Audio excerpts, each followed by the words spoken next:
Renungan menurut Katekismus Heidelberg dipersembahkan oleh Sinode Gereja Kristus Tuhan. Pertanyaan ke-24. Bagaimana pasal-pasal ini dibagi? Aku percaya kepada Allah Bapa dan penciptaan saya. Bandingkan Kejadian 1 ayat 1 sampai Kejadian 2 ayat 7. Hari ke-48.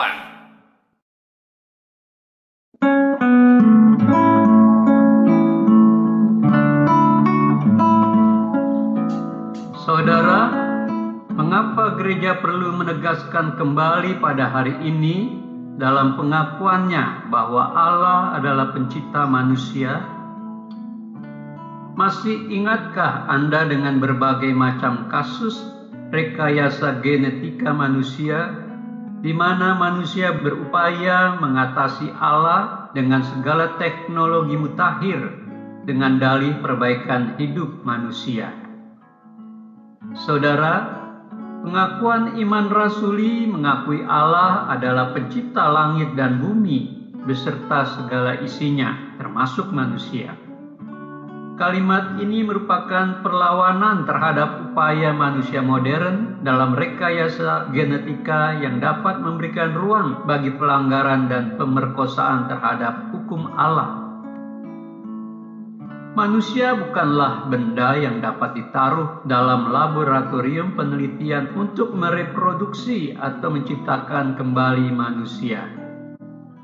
Saudara, kalimat pengakuan di atas juga menolak pandangan ekstrim lainnya, yaitu teori evolusi. Manusia bukanlah perkembangan evolusif dari kera menuju kepada perkembangan yang lebih canggih yang disebut dengan manusia. Manusia sejak awal adalah ciptaan yang telah diciptakan Allah dalam gambarnya sendiri. Sesungguhnya Allah melihat ciptaannya ini sungguh amat baik. Manusia ditempatkan di Eden dengan segala kapasitas untuk selalu mentaati Allah dan menyembah Dia. Karena manusia adalah pribadi yang dihormati Allah sebagai gambar dan rupanya, atau sebagai perwakilannya di dalam dunia untuk mengelola karya ciptaannya. Maka hanya Allah saja yang berhak atas kehidupan manusia. Saudara, kita perlu dan harus mengenal Allah dan tujuan penciptaannya dalam diri kita secara pribadi. Pengenalan yang benar ini menolong manusia terhindar dari dua jurang penghancur dalam hidup, yaitu kesombongan dan juga rasa rendah diri. Kedua sikap ini adalah pembunuh nomor satu dengan berbagai macam kedok yang menyusup masuk ke dalam diri manusia. Saudara, mengetahui bahwa kita adalah gambarnya sendiri berarti mengetahui bahwa kita memiliki tugas mulia yang telah diberikan Allah kepada kita. Pemahaman ini juga menolong kita menghargai sesama manusia dengan segala kelebihan dan kekurangannya.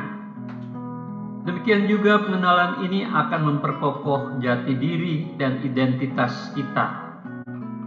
Saudara, pada masa lampau hanya raja yang dianggap sebagai titisan dari Allah atau dewa sembahan mereka. Raja atau penguasa dapat melakukan apa saja terhadap manusia yang ada di bawahnya, dan bahkan mereka dapat menggunakan manusia dengan status yang lebih rendah di bawah mereka untuk tujuan eksploitatifnya tanpa pernah takut melanggar HAM. Sebaliknya, kitab suci memberikan penghargaan utuh kepada manusia tanpa membedakan ras, agama, golongan, dan status. Semua manusia adalah gambar Allah dan memiliki tugas yang sama secara umum dalam memelihara semesta ini. Saudara, Allah Bapalah pencipta manusia, termasuk kita, karena Dia menciptakan semua manusia dari tanah. Maka mintalah Dia menolong Anda untuk bisa menghargai manusia sebagai ciptaan Allah yang mulia tanpa memandang muka atau bulu. Sikap yang benar ini akan menolong orang percaya membangun kesatuan dalam komunitas yang majemuk dan beraneka ragam dalam kehidupan tubuh Kristus dan dalam panggilannya di dunia. Keanekaragaman ciptaan ini justru menunjukkan kekayaan yang berharga dari Allah untuk kita rayakan.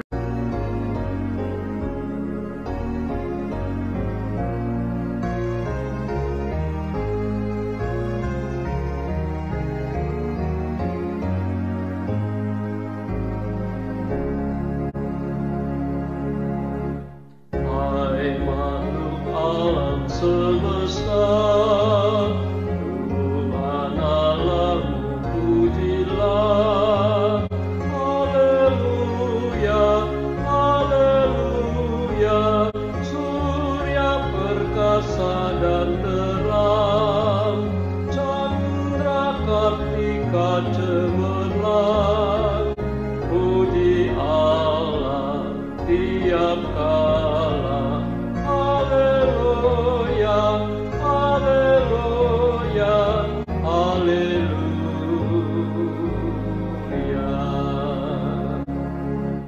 Angin yang hebat menderu, awan berarang dan mendung.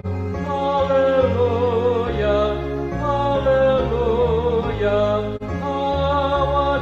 Cuaca yang cerah, musim penghujan marilah.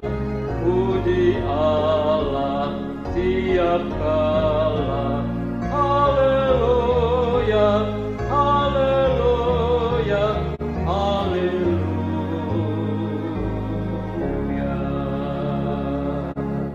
Air yang murni dan jernih, penawar haus pembersih. Haleluya, haleluya. Api penghangat penyenang, gagah beriang penerang. Puji Allah tiap kala. Haleluya, haleluya, haleluya.